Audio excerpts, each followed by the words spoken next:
آج پیش خدمت ہے منٹو کا افسانہ آنکھیں۔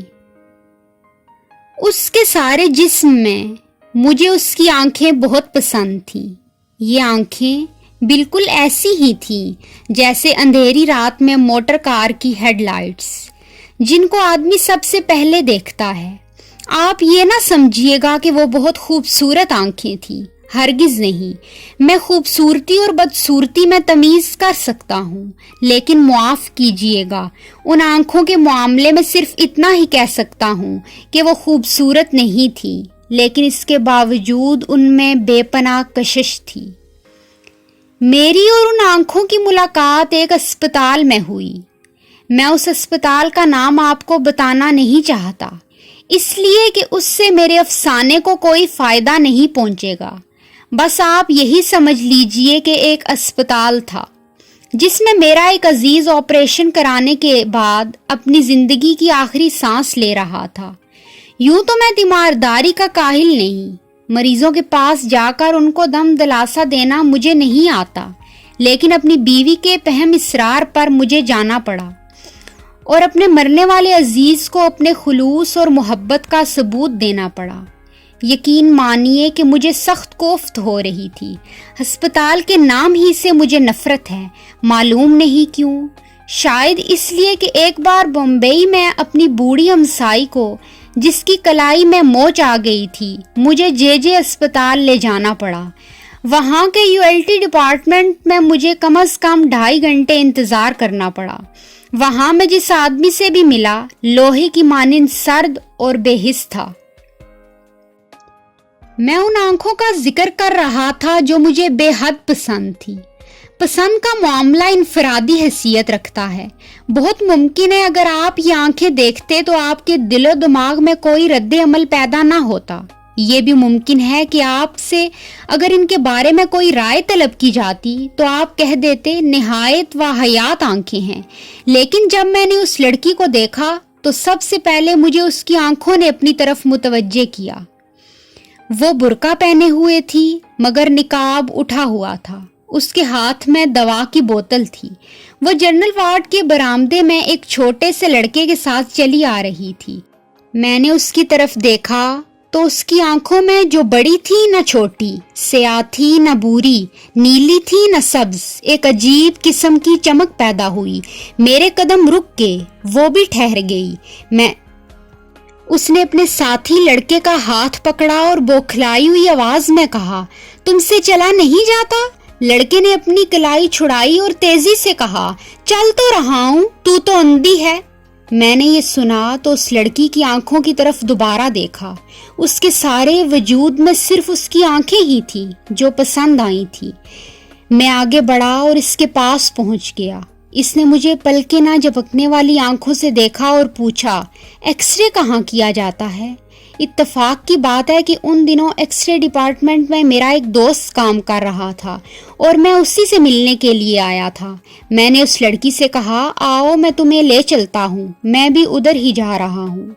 لڑکی نے اپنے ساتھی لڑکے کا ہاتھ پکڑا اور میرے ساتھ چل پڑی۔ میں نے ڈاکٹر صادق کا پوچھا تو معلوم ہوا کہ وہ ایکس رے لینے میں مصروف ہیں۔ دروازہ بند تھا اور باہر مریضوں کی بھیڑ لگی تھی۔ میں نے دروازہ کھٹکھٹایا۔ اندر سے تیز و تند آواز آئی، کون ہے؟ دروازہ مت ٹھوکو۔ لیکن میں نے پھر دستک دی۔ دروازہ کھلا اور ڈاکٹر صادق مجھے گالی دیتے دیتے رہ گئے۔ او تم ہو؟ ہاں بھئی، میں تم سے ملنے آیا تھا۔ دفتر میں گیا تو معلوم ہوا کہ تم یہاں ہو۔ آ جاؤ اندر۔ میں نے لڑکی کی طرف دیکھا اور اس سے کہا، آؤ، لیکن لڑکے کو باہر ہی رہنے دو۔ ڈاکٹر صادق نے ہولے سے مجھ سے پوچھا، کون ہے یہ؟ میں نے جواب دیا، معلوم نہیں کون ہے، ایکس رے ڈپارٹمنٹ کا پوچھ رہی تھی۔ میں نے کہا، چلو میں لیے چلتا ہوں۔ ڈاکٹر صادق نے دروازہ زیادہ کھول دیا اور وہ لڑکی اندر داخل ہو گئی۔ 4-5 مریض تھے۔ ڈاکٹر صادق نے جلدی جلدی ان کی اسکریننگ کی اور انہیں رخصت کر دیا۔ اس کے بعد کمرے میں ہم صرف 2 رہ گئے، میں اور وہ لڑکی۔ ڈاکٹر صادق نے مجھ سے پوچھا، انہیں کیا بیماری ہے؟ میں نے اس لڑکی سے پوچھا، کیا بیماری ہے تمہیں؟ ایکس رے کے لیے تمہیں کس ڈاکٹر نے کہا تھا؟ اندھیرے کمرے میں لڑکی نے میری طرف دیکھا اور جواب دیا، مجھے معلوم ہی نہیں کیا بیماری ہے، ہمارے محلے میں ایک ڈاکٹر ہے، اس نے کہا تھا کہ ایکس رے لو۔ ڈاکٹر صادق نے اس سے کہا کہ مشین کی طرف آئے۔ وہ آگے بڑھی تو بڑے زور کے ساتھ اس سے ٹکرا گئی۔ ڈاکٹر نے تیز لہجے میں کہا، کیا تمہیں سجائی نہیں دیتا؟ لڑکی خاموش رہی۔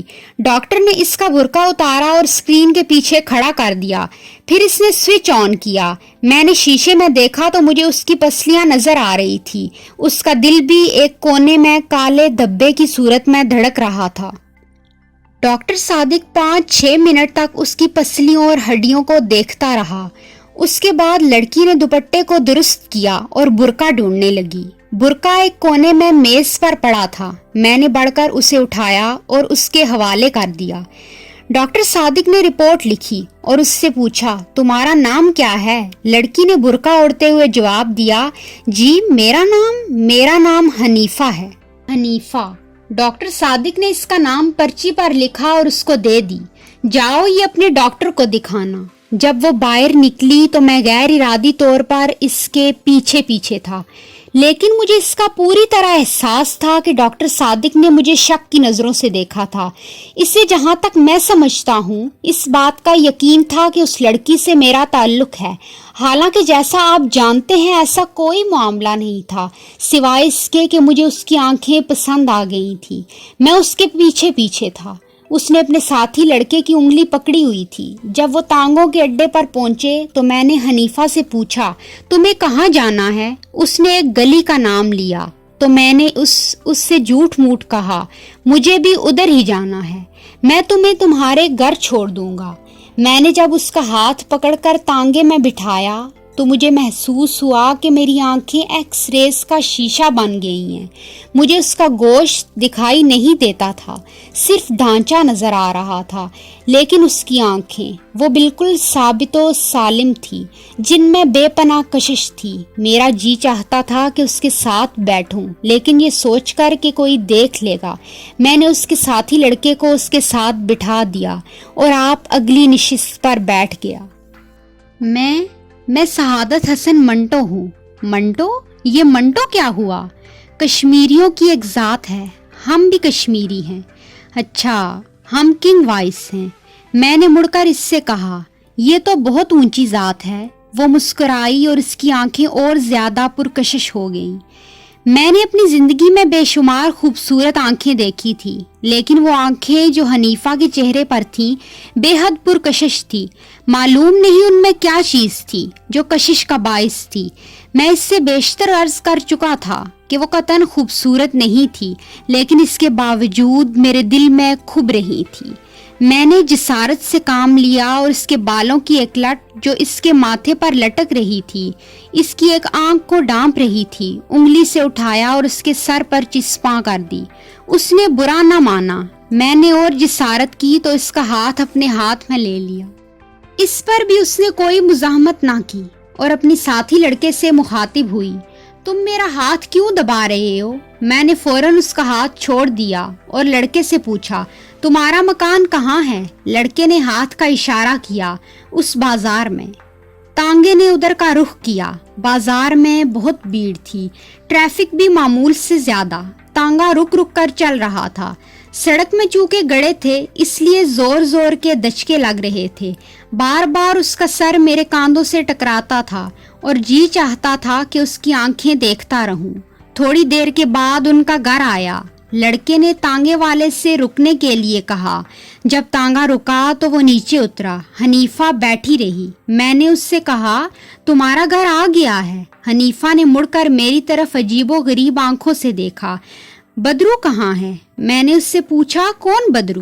وہ لڑکا جو میرے ساتھ تھا۔ میں نے لڑکے کی طرف دیکھا جو تانگے کے پاس ہی تھا۔ یہ تو کھڑا ہے۔ اچھا، یہ کہہ کر اس نے بدرو سے کہا، بدرو مجھے اتار تو دو۔ بدرو نے اس کا ہاتھ پکڑا اور بڑی مشکل سے نیچے اتارا۔ میں سخت متحیر تھا۔ پچھلی نشست پر جاتے ہوئے میں نے اس لڑکے سے پوچھا، کیا بات ہے، یہ خود نہیں اتر سکتی؟ بدرو نے جواب دیا، جی نہیں، ان کی آنکھیں خراب ہیں، دکھائی نہیں دیتا۔